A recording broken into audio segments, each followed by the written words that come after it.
Hello friend, sorry, hello student.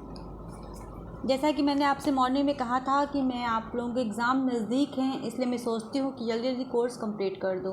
तो मैं ये आपका उत्तर प्रदेश पंचायत एक्ट 1947 का चैप्टर 9 पढ़ा रही हूँ। चैप्टर 9 में कुल 110 से 119 सेक्शन है और एक शेड्यूल है। मैं आपको आज इसको ख़त्म कर देती हूँ मैंने। और जो बच्चे पोर्शन है, कितने पोर्शन आपके बच गए हैं, मे बी डिफरेंशियल क्लास आपको खुद पढ़ना है। और जो बच्चे हैं स्टार्टिंग का, जो थोड़ा सा गंभीर क्वेश्चंस बनेंगे, उसको मैं क्वेश्चन फॉर्म में पढ़ाऊँगी। ठीक है, तो आप लोग चैप्टर 9 को देख सकते हैं। देखिए अपने बेयर एक्ट में जो मैं पढ़ाती हूँ, तो थोड़ा सा आप लोग अपने, जब भी आप मेरी वीडियो सुनिए तो आप क्या करिए, अपने बेयर एक्ट को खोलिए और पढ़िए। देखिए कह रहा है चैप्टर 9 में कुल 119 सेक्शन है, 110 से 119। 110 कह रहा है कि power of state government to make rule. State government को रूल बनाने के लिए कहाँ पे शक्ति प्राप्त है। जब ये कुछ क्वेश्चन पूछेगा ग्राम पंचायत में, उसको रूल बनाने की शक्ति कहाँ प्राप्त है, तो आप लिखेंगे सेक्शन 110 में राज्य सरकार को नियम बनाने की शक्ति ग्राम पंचायत के में प्राप्त है। राज्य सरकार नियम कैसे बनाएगी? राज्य सरकार जो भी नियम बनाती है वो गजट में प्रकाशित करती है।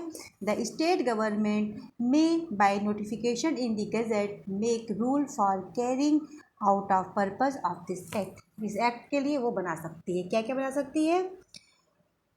विशेषता तथा पूर्वोक्त शक्ति की व्यापकता पर प्रतिकूल प्रभाव डाले बिना, देखो बहुत कठिन लैंग्वेज हो गया।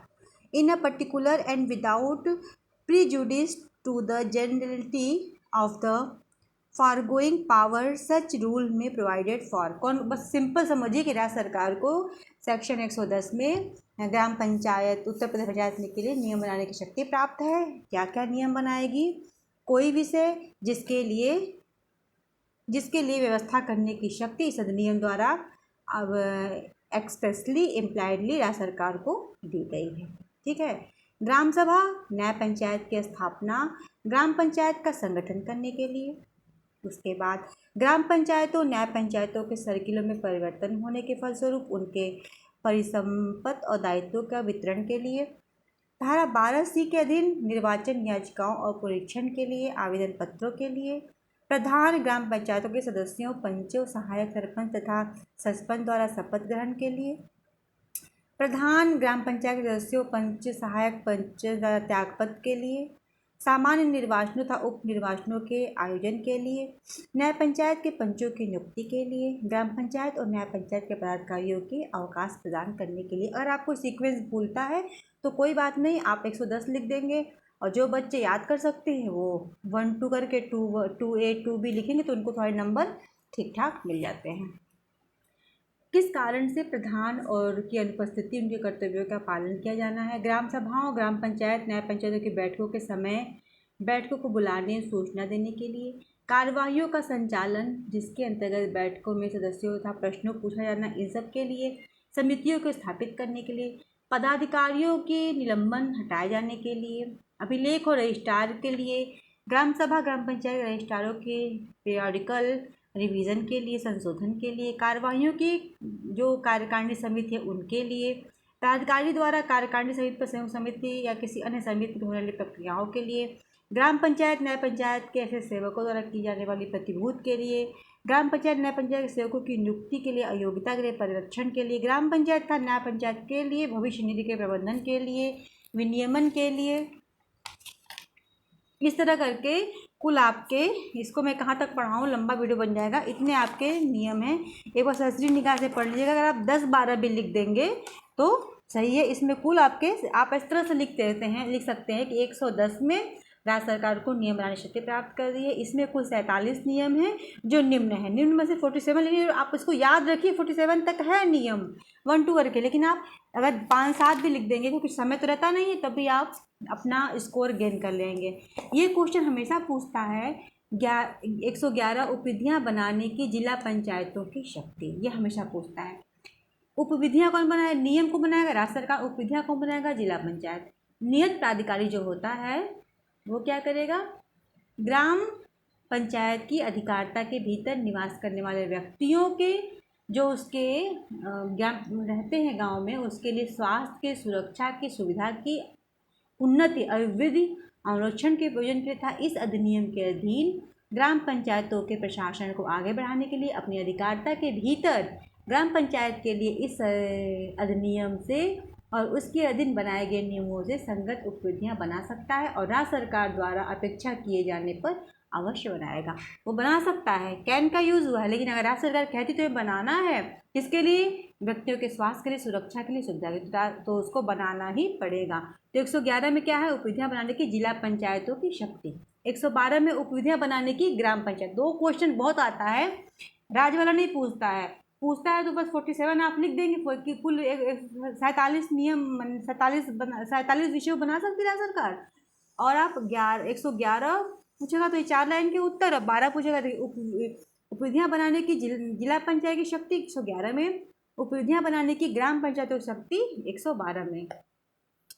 तो क्या कहते हैं, इस अधिनियम के उपबंधों के अधीन रहते हुए, राज्य सरकार के नियमों के अधीन रहते हुए, नियत प्राधिकारी के उपविधियों के अधीन रहते हुए यदि ग्राम पंचायत निम्नलिखित विधियों पर विधि बना सकती है। किन किन विधियों पर, देखिए, पीने के प्रयोजन के लिए किसी ऐसे स्रोत से जल के हटाने अथवा उसके प्रयोग का प्रतिषेध करना जिससे स्वास्थ्य के लिए संकट उत्पन्न हो जाने की संभावना हो, या तो पीने के लिए शुद्ध पानी के लिए, या फिर कोई गंदा पानी आता है तो उसके लिए कि इस पानी को यहाँ से रोक दिया जाए, हटाने के लिए कि पानी दूषित न हो, इन सब के लिए, मतलब पूरा जल के ऊपर है पहला। दूसरा, किसी नाली अथवा भूमि गृह से किसी सार्वजनिक सड़क पर अथवा नदी, पोखर, तालाब, कुएं इत्यादि के अन्य स्थान पर जल के निस्तारण का प्रतिषेध अथवा उसे विनियमित करने के लिए। गाँव में होता है पानी बह रहा है, नहीं तो पानी एक सर्किल में ही बहेगा, वहाँ के रोक लगा सकता है, तो वहाँ के निस्तारण के लिए।